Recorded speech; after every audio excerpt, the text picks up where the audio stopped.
Hello दोस्तों, बुद्ध अकादमी के YouTube channel में आप सभी का स्वागत है।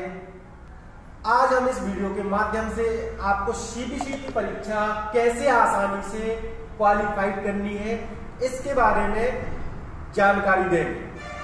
तो हमारे साथ दीनदयाल विश्वकर्मा जो आपको सीबीसी की परीक्षा में जो थ्योरी वाला पार्ट होता है उसकी जानकारी देंगे कि हमें किस प्रकार से उसको क्वालिफाइड करना है। जैसे उसमें आपका 52 नंबर का जो कंप्यूटर का पार्ट रहता है हमें कैसे हल करना है, कैसे उसकी तैयारी करना है, 23 नंबर के पार्ट की किस प्रकार से तैयारी करना है, इसकी जानकारी दीनदयाल विश्वकर्मा देंगे। नमस्कार दोस्तों, जैसा परिचय करवा दिया है, हम आपको जो 75 नंबर का सीपीसीटी में सबसे महत्वपूर्ण होता है, टाइपिंग निकल जाती है, लेकिन जो पेपर होता है 75 नंबर का उसमें सबसे ज़्यादा समस्या आती है कंप्यूटर के पेपर में। ठीक है दोस्तों, उसमें अभी जैसा बताया कि 52 नंबर का कंप्यूटर आता है, बाकी 23 नंबर आपके अलग अलग जैसे मैथ हो गया, रीजनिंग हो गया, जीके हो गया, है ना, और आपका पैसेज हो गया, अनसीन वगैरह हो गई। ठीक है, तो उसमें आप स्कोरिंग कैसे कर सकते हैं ये हम आपको बताएंगे। ठीक है दोस्तों, जैसे सबसे पहले अपन कंप्यूटर की बात करें। कंप्यूटर में 52 नंबर में 10 से 12 क्वेश्चन ऐसे होते हैं जो बहुत आसान है। ठीक है, तो सबसे पहले उन्हीं क्वेश्चन को आप फाइंड आउट करें और जल्दी से वहाँ पे स्कोरिंग करते हैं। ठीक है, और इसके अलावा जो प्रीवियस पेपर होते हैं उनको आप रिवाइज कर सकते हो, क्योंकि 2-4 क्वेश्चन हैं वो रिपीट हो जाते हैं। ठीक, अब इसके अलावा जो मेन स्कोरिंग है वो है आपका मैथ और रीजनिंग। ठीक है, मैथ में ज़्यादातर आपने देखा होगा क्वेश्चन ज्योमेट्री के आते हैं। ठीक है, इसके बाद 2 क्वेश्चन बोर्ड मार्क्स जो सबसे इजी होता है, तो उन क्वेश्चन को पहले उठा लो। ठीक है, और फिर इसके बाद 1-2 क्वेश्चन कई बार बदलते रहते हैं पैटर्न आपका, जैसे कई एसआई का आ जाता है, सिंपल इंटरेस्ट का आ जाता है, तो छोटे छोटे क्वेश्चन आपको देख लेना है। इवन आप 10वीं क्लास की बुक पूरी सॉल्व कर लेते हो तो आपके सारे क्वेश्चन उसमें से निकल जाते हैं। ठीक है, अब इसके बाद बात आती है रीजनिंग की। तो आजकल आप कॉम्पिटिशन की क्लास की तैयारी करते हैं, ठीक है, लेकिन उसमें कुछ सेलेक्टेड टॉपिक ही आते हैं। जैसे आपका पहला हो गया अल्फाबेट, है ना, अल्फाबेट में आपका आ जाता है कि बाएं से कौन सा अक्षर है, ये सिंपल क्वेश्चन आ जाता है। इसके बाद उसी अल्फाबेट से संबंधित आ रही जंबलिंग। उसमें क्या होता है, कोई ना कोई वर्ड को इधर उधर कर देते हैं और फिर या फिर उसका आपको सही मीनिंग बताना होता है ना, तो वो ये क्वेश्चन आप वहां से जल्दी से पिकअप कर सकते हो। ठीक है, इसके बाद फिर आता है आपका कोडिंग रिकॉर्डिंग, तो वो भी अल्फाबेट और नंबर के आधार पर आता है। फिर दूसरी चीज आपकी श्रृंखला का एक क्वेश्चन वहां बनना ही बनना है। एक क्वेश्चन आपका मैथ में आ जाएगा और एक क्वेश्चन रीजनिंग में आ जाएगा। इस तरीके से आप ये करीब 15 नंबर आसानी से निकाल सकते हो। उसमें इंक्लूडेड रहेंगे आपके अनसीन पैसेज। और ध्यान देना है आपको कि जो 5 नंबर का पैसेज आता है, 5 या 6 नंबर का आता है हिंदी का, उसमें कोई क्वेश्चन गलत नहीं होना चाहिए। बिल्कुल, क्योंकि उसमें यदि आपका क्वेश्चन गलत होता है तो आप 38 नंबर नहीं ला सकते, यदि आपका वो पार्ट अच्छा नहीं है। हमें जो 5 नंबर का हिंदी वाला पैसेज आता है उसको बड़े ध्यान से करना है ना। अब बात करते हैं टाइपिंग की। बहुत से छात्रों को टाइपिंग में समस्या आती है। बहुत से छात्र ऐसे रहते हैं जो थ्योरी निकाल लेते हैं पर टाइपिंग नहीं निकाल पाते, है ना। तो सीबीसीटी का आप लोगों को पता है 3 पार्ट में होता है सीबीसीटी एग्जाम, जिसमें थ्योरिटिकल पार्ट होता है 75 नंबर का रहता है, और 2 पार्ट और रहते हैं जो एक हिंदी वाला होता है, एक इंग्लिश वाला होता है। तो हिंदी टाइपिंग में क्वालिफाइड जो स्पीड मांगते हैं वो चाहिए 20 वर्ड पर मिनट, है ना, 20 वर्ड पर मिनट। और इंग्लिश टाइपिंग में आपको चाहिए 30 वर्ड पर मिनट, मतलब 30 शब्द प्रति मिनट की स्पीड से आपको टाइपिंग निकालनी है। हिंदी टाइपिंग का जो मैटर आता है लगभग 450 वर्ड का आता है। ऐसे ही इंग्लिश टाइपिंग का जो आपको वहां मैटर आता है वो भी लगभग 450 वर्ड का आता है, जिसके लिए समय 15 मिनट दिया जाता है, जो कि हमारे लिए पर्याप्त समय। अब देखना यह है कि आप वो निकाल पाते हैं या नहीं निकाल पाते। तो टाइपिंग स्पीड का सबसे अच्छा फंडा ये है कि यदि आपने शुरुआत से टाइपिंग एक रिदम से, एक अभ्यास से के जरिए की है, तब आप स्पीड बड़ी आसानी से बढ़ा सकते हैं। यदि आपकी शुरुआत का सीखने का तरीका गलत है तब आप स्पीड कभी नहीं बढ़ा सकते।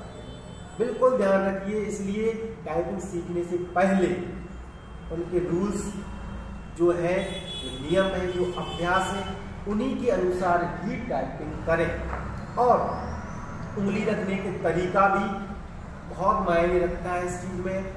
कुछ लोग क्या करते हैं, कीबोर्ड देख के टाइप करते हैं, जिस कारण उनकी स्पीड नहीं आ पाती। तो टाइपिंग करते समय इस चीज़ का हमें बड़े गौर से ध्यान रखना है कि हमें कीबोर्ड को नहीं देखना, हमें स्क्रीन को देखना है और यहाँ टाइप करना है।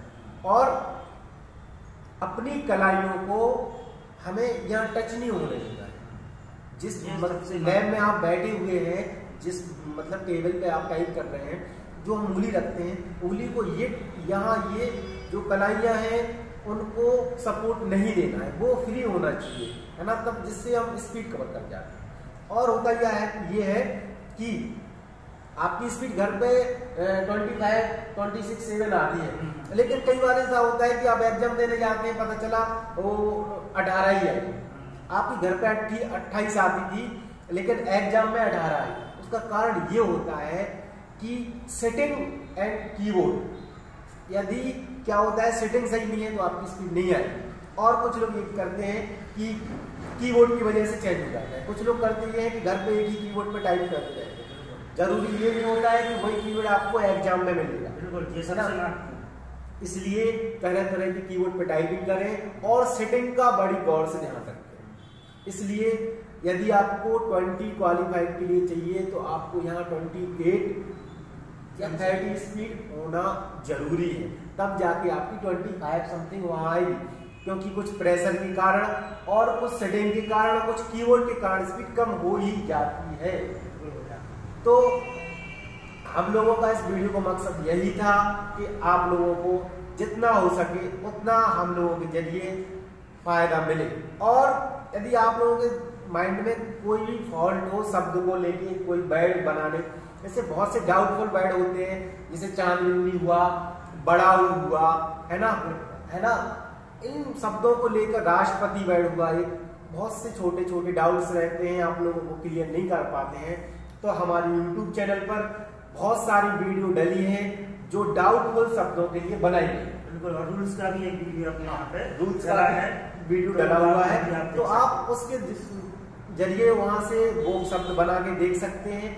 और बहुत सारे डाउटफुल शब्दों के लिए हमारे YouTube चैनल पर बहुत सारी वीडियो हम लोगों ने अपलोड की हैं, जिनके जरिए आप लोग सारे डाउटफुल शब्दों को आसानी से बना सकते हैं। जैसे कि आप लोगों से बहुत बार कॉल आए हैं बहुत सारे बच्चों के कि चांदबिंदी नहीं बनती है, बड़ा ऊ नहीं बन रहा है, कोई शॉर्टकट की से रिलेटेड वर्ड नहीं बन रहा है, तरफ हुआ, गिरफ्तार हुआ, पद्माकर हुआ, अद्भुत हुआ, बहुत सारे ऐसे वर्ड हैं जो डाउटफुल हैं। उनके लिए मैंने स्पेशल आप लोगों के लिए वीडियो बना के पहले से ही अपलोड करके रखी है, जिससे आप वहां से देख सकते हैं और आसानी से अपना शब्द बना सकते हैं। ठीक है दोस्तों, ये तो हुआ हम CPCT कैसे क्वालिफाई करें। ठीक है, जैसा बता दिया है सर ने, टाइपिंग के बारे में बता दिया, टाइपिंग के रूल्स का वीडियो हमारे वहाँ पे बना पहले से अपलोडेड है। और जो कठिन शब्द होते हैं, है ना, जैसे राष्ट्रपति हो गया, चांदबिंदु लगाना हो गया, सबसे बड़ा जो कठिन कई समय तक लोग नहीं बना पाए, पीढ़ी, है ना, उसी की चर्चा करने जा रहे थे सर। और आपने पहले उस वर्ड ने हम लोगों को बहुत परेशान किया था, और उस वर्ड पर हम लोगों ने एक दिन पूरा सर्वे किया था, जब जाके पीड़ित वर्ड बना था।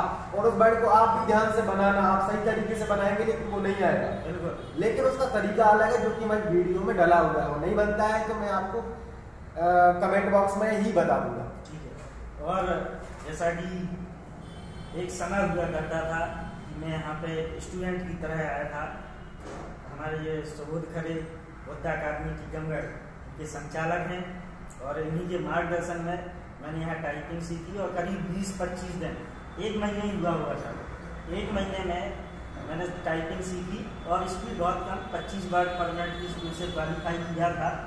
ठीक है, तो आज वही यहीं की मेहनत से और सर के मार्गदर्शन से सुबोध खरे जी के असिस्टेंट ग्रेड 3 न्यायालय टीकमगढ़ में पदस्थ हूँ। मैं उनके लिए इनका शुक्रिया अदा करता हूँ सर। और सबसे बड़ी बात यह है कि असिस्टेंट ग्रेड 3 पोस्ट पर होने के बाद भी दीनदयाल जी अब उतनी सेवाएं तो नहीं दे पा रहे हैं संस्था के लिए, क्योंकि उन्हें जॉब भी करना पड़ता है, लेकिन फ्री टाइम में 2 या 3 घंटे वो संस्था के लिए आज भी निःशुल्क सेवाएं दे रहे हैं। ये हमारी संस्था के लिए बड़े गौरव का विषय है। मैं उनका बहुत बहुत धन्यवाद करता हूँ और आप सभी का भी बहुत बहुत धन्यवाद। और आपको यदि हमारी वीडियो अच्छी लगी हो तो प्लीज़ शेयर करें और लाइक करें और चैनल को सब्सक्राइब करना ना भूलें। धन्यवाद।